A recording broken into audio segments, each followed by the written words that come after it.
Bonjour, bienvenue, je m'apprête à faire le tirage pour les vierges. Donc signe de la Vierge pour ce mois d'août 2020. Alors, pour ce mois, il y a extension. Avec le Tao, je vais directement attaquer l'énergie complète du mois. Et ensuite, je me focaliserai sur les 2 premières semaines. Et ceux qui voudront avoir la tendance pour la fin du mois, si ce tirage résonne avec toi, eh bien le lien sera juste en dessous dans la barre d'infos. Je bois un peu, j'ai déjà soif. On va commencer avec le Tao pour les Vierge, août 2020, s'il vous plaît. Quelles sont les énergies pour les Vierges? Un peu trop de cartes. Vierge, août 2020, s'il vous plaît.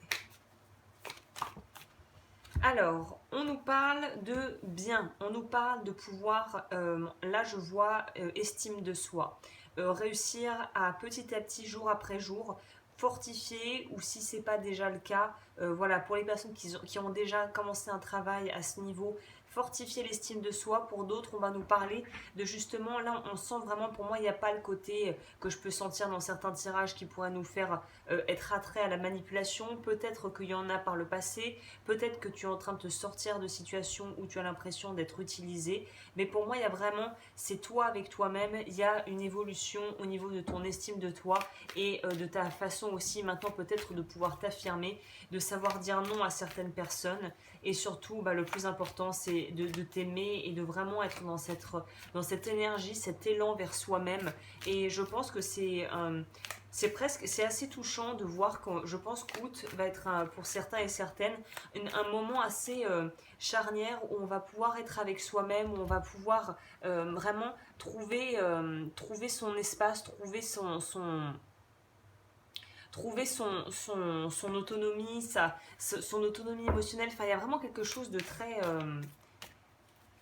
très bienveillant. Il y a une énergie très bienveillante qui vous accompagne durant le mois, j'ai l'impression. Est-ce que je peux en savoir plus pour les vierges, s'il vous plaît, pour le mois d'août?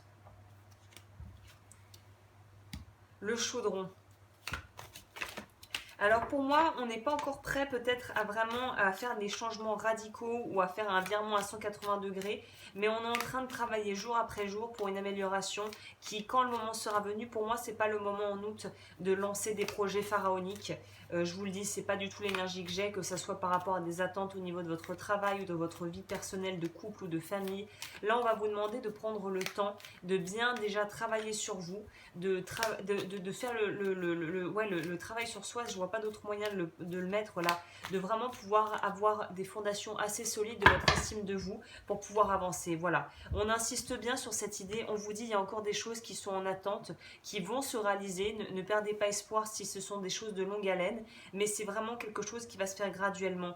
Et plus vous reconnaîtrez la beauté en vous, plus vous la verrez autour de vous. On va aussi nous parler là du chakra de la gorge, qui est celui de l'expression de soi et de la créativité.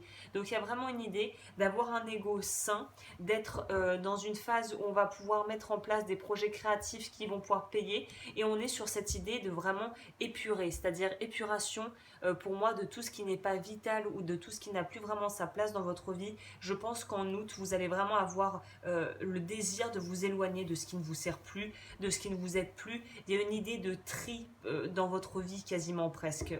Ouais, on pourrait presque parler de tri, comme on trierait une maison et qu'on ferait un ménage dans sa maison et dans sa penderie. Là c'est un peu pareil, mais j'ai l'impression que ça touche tous les aspects de votre vie. Pour les vierges, est-ce que je peux avoir des informations? Août 2020 pour les vierges.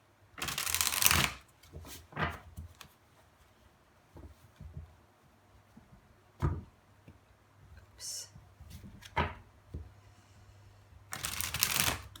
les vierges, août 2020.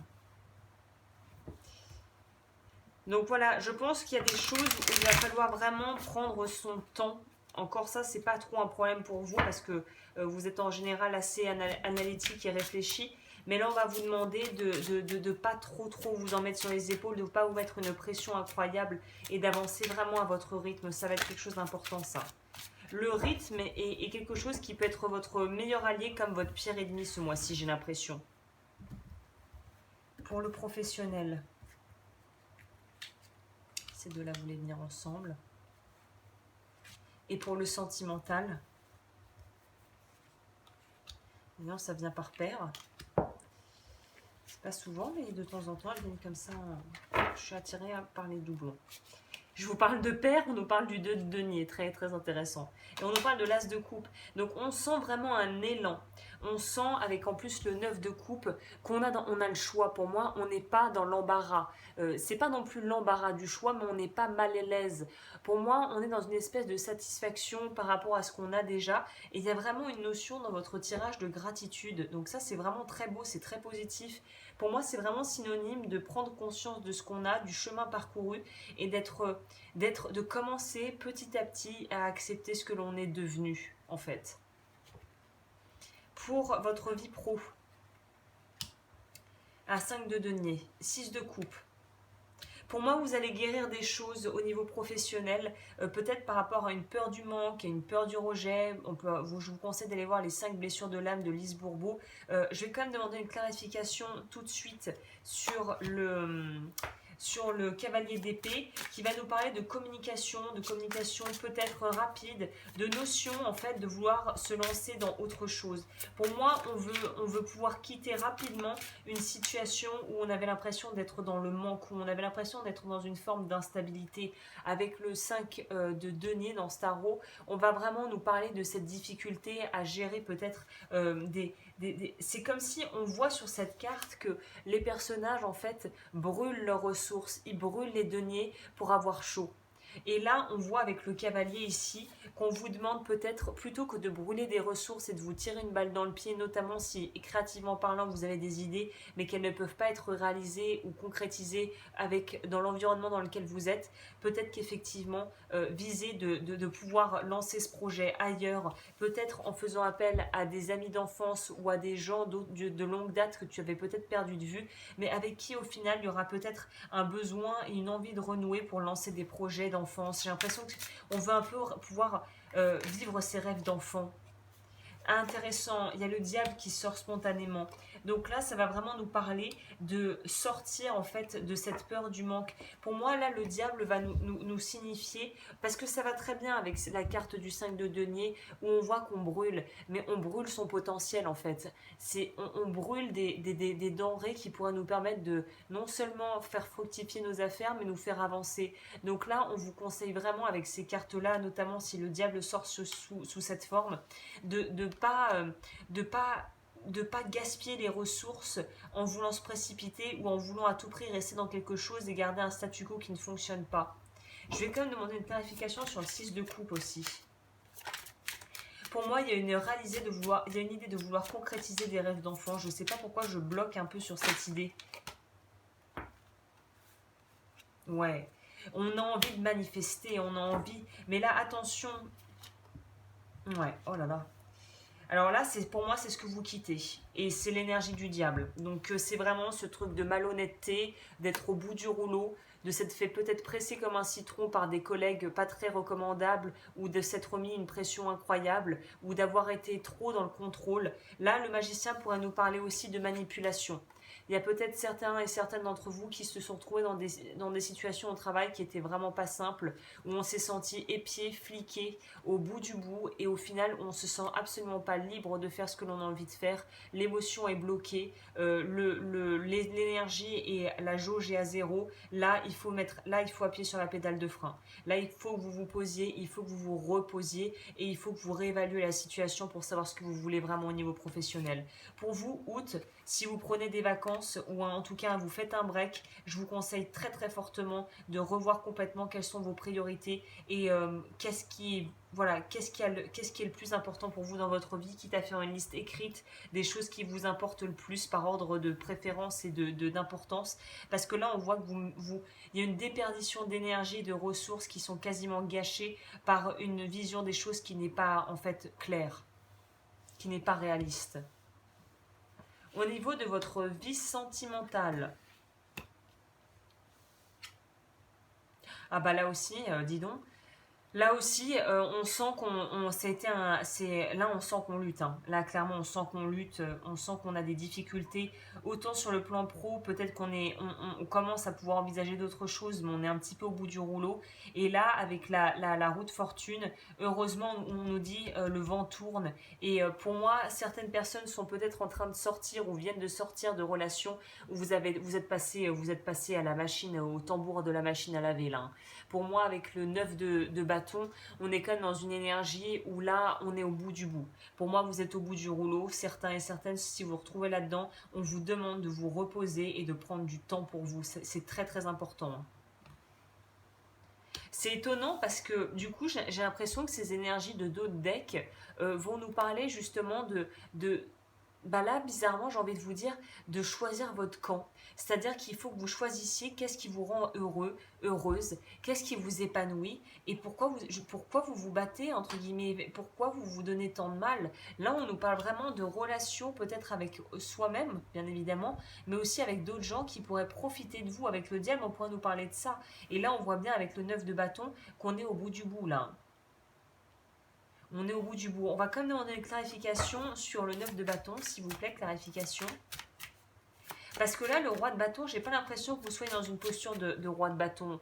Vous êtes encore trop, vous n'êtes pas dans cette, oui, pour moi, il y a vous n'y êtes pas encore. Je pense que c'est l'énergie que vous aimeriez incarner. Le roi de bâton dans le tarot, ça va être celui qui est vraiment maître de ses désirs, qui avance, qui se fait respecter, qui est donc dans l'énergie d'un signe de feu, Sagittaire, Bélier le petit dernier, c'est Lion. Y a vraiment cette idée de ne pas être en position de pas. Vous avez l'impression, j'ai l'impression, vous en imposez pas autant que vous voudriez. On sent que, ou si vous arrivez à garder une espèce de façade, vous voulez vous faire passer pour quelqu'un de fort qui maîtrise tout, mais au fond, on est fatigué, on n'en peut plus et on est au bout du bout. Ouais, oh là là. Bon, j'ai sorti à peu près toutes les cartes d'épée du jeu, donc oui. Pour moi, c'est vous aimeriez bien être dans cette position stable et équilibrée et que le vent tourne. Mais là, pour moi, il y en a beaucoup qui sortent de déception, hein. Vous sortez de trucs qui sont lourds, hein. Ah ouais. Ah, c'est bien bien lourd, hein. Voyez le positif, vu le tirage qu'on a, voilà, bon, on a la totale. Donc pour pas mal, il y a des déceptions au niveau du cœur qui ont peut-être qui se sont produites ou des prises de conscience qui vous ont vraiment fait remettre en question pas mal de choses dans votre vie, d'où ce besoin de complètement réévaluer la situation, hein. Ok, on va voir ce que ça nous dit.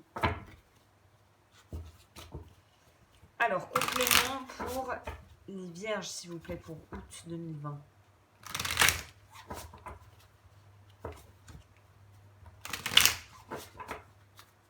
Et vous avez du mérite parce qu'il y en a qui ont vécu des choses, qui sont en train de vivre des choses dans votre parcours de vie qui sont vraiment pas faciles, hein. Donc soyez indulgent avec vous, soyez bienveillant parce que vous donnez du mal. C'est pas encore le top départ pour vous, c'est pas encore tout à fait prêt, mais ça va arriver. Ne désespérez pas. Vous tenez le bon bout, ne désespérez pas. Sur votre vie professionnelle, on a la chauve-souris qui nous dit d'écouter et qui est reliée là avec le signe d'air. Vous êtes en train de travailler sur sur des schémas de votre âme très profonds qui en fait doivent être relâchés. Là on nous parle de croyances limitantes vraiment très ancrées. Peut-être qu'il y a des choses d'autres vies que vous êtes en train de pouvoir gérer et clôturer dans cette vie-ci. Donc vous êtes vraiment en train de subir une très très profonde transformation au niveau de votre vie professionnelle. Là on est vraiment, la chauve-souris est quand même l'animal en théorie qui vaque entre les deux mondes, entre notre monde et celui et le monde entre guillemets des esprits des morts, qui va dans le underground, comme on dit, comment on dit le underground, dans les souterrains, vraiment, qui va dans le monde d'en bas. Donc vous êtes vraiment en train vous allez pouvoir renaître à vous-même avec ça, à mon avis, au niveau pro. Et on a dans votre vie sentimentale le pingouin. Waouh, mais c'est hyper puissant pour vous ce mois-ci, hein. Là, on vous parle, le pingouin dans ce deck, c'est vraiment un animal sacré. Mais ça a vraiment, qui a vraiment un pouvoir très très important, puisqu'on te parle d'activer la lumière du diamant, et ça nous parle en fait des énergies qui sont en train de s'ouvrir. C'est comme si vous êtes en train de gagner en conscience, vous êtes en train de monter un niveau comme dans un jeu vidéo. Donc là, vous avez peut-être l'impression pour certains et certaines que vous pataugez dans la gadoue, mais en fait, vous êtes déjà en train de passer au niveau supérieur là. Sois prêt et prête à recevoir et à accueillir ce qui va arriver là. Parce qu'après avoir vécu tout ça, à mon avis, il y a quelque chose de sympa qui vous attend derrière, hein, c'est sûr. On ne vit pas des épreuves par hasard, il n'y a pas de hasard. Enfin, moi, en tout cas, pour ma part, je n'adhère pas à cette idée du hasard. Et ce que vous vivez, c'est pour vous préparer à la suite. Et la suite sera tellement plus belle que ce que vous avez vécu jusqu'à présent, surtout si ça a été dur, là.